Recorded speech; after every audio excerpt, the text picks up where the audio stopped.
ओम परमात्मने नमः। प्रिय बंधुओं, नमस्कार। श्रीमद् भगवद गीता के अध्याय 5 पर पिछले वीडियो में श्लोक 8 से श्लोक संख्या तक पर चर्चा की गई थी।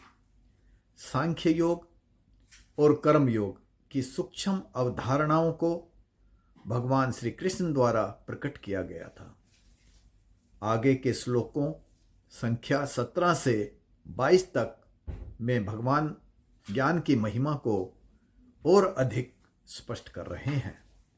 चर्चा आरंभ करते हैं। श्लोक संख्या 17। तद्बुद्धिस्तद आत्मनस्तनिष्ठास्तत्परायणा गच्छन्ति अपुनरावृत्तिं ज्ञान निर्धूत कल्मषा। हिंदी अनुवाद है, जिनकी बुद्धि, जिनका मन और जिनकी निष्ठा परमात्म परायण है, अपुनरावृत्ति गति प्राप्त करते हैं, वे ज्ञान के द्वारा पाप मुक्त होकर।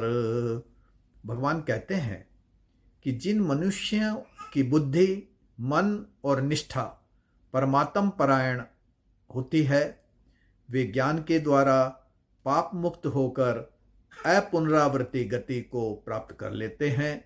यानी जिस मनुष्य की बुद्धि, मन और निष्ठा तीनों ही परमात्मा की प्राप्ति के लिए सारे प्रयास करते हैं, उसके सारे पाप नष्ट हो जाते हैं। ऐसा मनुष्य संसार के बंधनों से मुक्त हो जाता है, उसका पुनर्जन्म नहीं होता, वह परमात्मा धाम में पहुंच जाता है।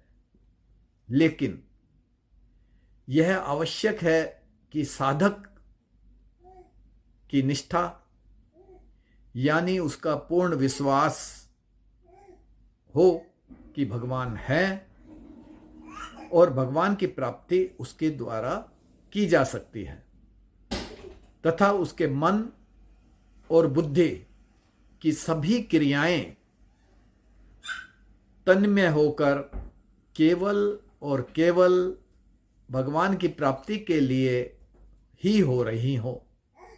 ऐसा ना हो कि बुद्धि भगवान की सत्ता और भगवान की प्राप्ति के लिए संकित हो, या बुद्धि तो भगवान के प्रति निश्चय रखने वाली हो, पर मन सांसारिक विषयों में डोल रहा हो, मन सांसारिक विषयों के प्रति भाग रहा हो, उसकी रुचि विषयों को भोगने में हो। जब मन संसार के सम्मुख होगा, उसकी सभी क्रियाएं भोग प्राप्ति के लिए होंगी, तथा मन परमात्मा के विमुख होगा, तो फिर परमात्मा की प्राप्ति कैसे होगी?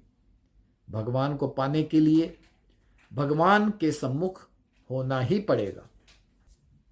भगवान श्लोक 18 में कह रहे हैं, विद्या विनय संपन्ने ब्राह्मणे गवि हस्तनी सुनि चैव सौपाके च पंडिता समदर्शिना।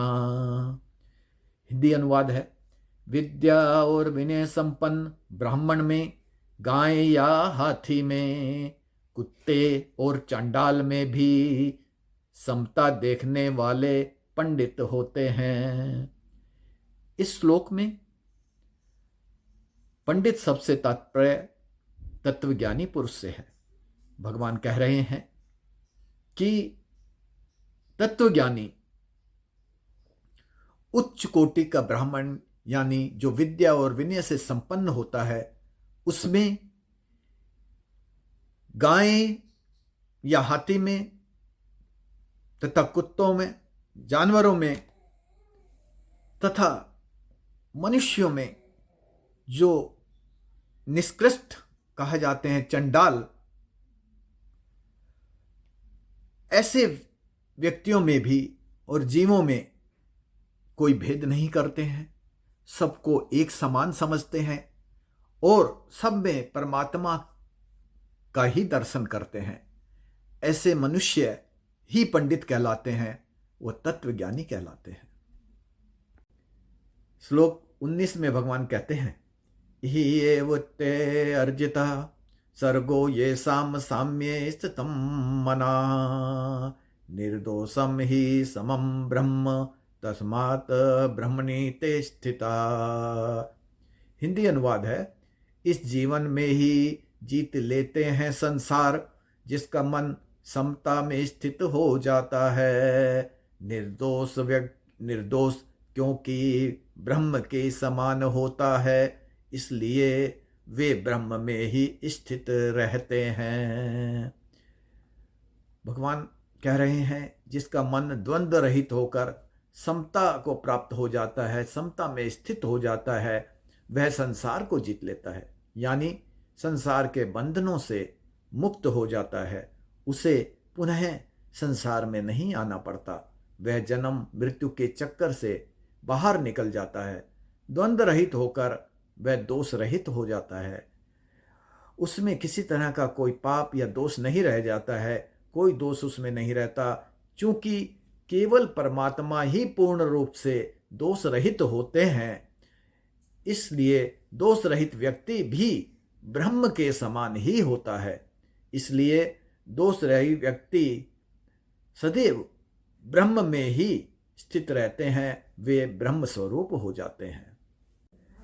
ऐसे ब्रह्म स्वरूप प्राप्त व्यक्तियों के विषय में भगवान श्लोक 20 में कह रहे हैं, न प्रहस्येत प्रियम प्राप्य न उद्विजित प्राप्य च अप्रियम स्थिर बुद्धि असमूढ़ो ब्रह्मविद ब्रह्मणि स्थिता।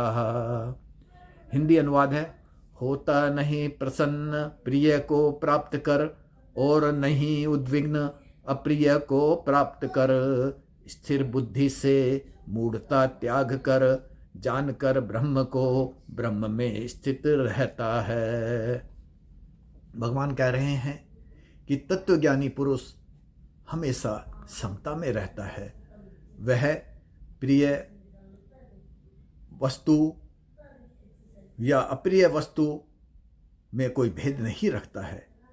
प्रिय के प्राप्त होने पर वह खुश नहीं होता और अप्रिय के प्राप्त करने पर वह दुखी नहीं होता, उद्विग्न नहीं होता। वह अध्यात्म ज्ञान को प्राप्त कर अपनी मूढ़ता को छोड़कर और अपनी बुद्धि को परमात्मा में स्थिर रखते हुए, उसी भाव में स्थिर रखते हुए, ब्रह्म को जानते हुए ब्रह्म की स्थिति में ही अवस्थित रहता है। वह ब्रह्म स्वरूप होकर ही रहता है।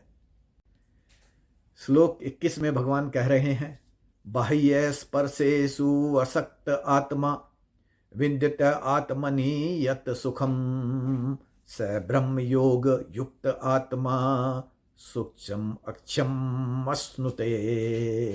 हिंदी अनुवाद है, बाहरी विषय भोगों से मन हटाकर अंतर मन में सुख प्राप्त करता है जो, पर ब्रह्म से युक्त वह आत्मा भोगता है सुख कभी भी समाप्त न होने वाला।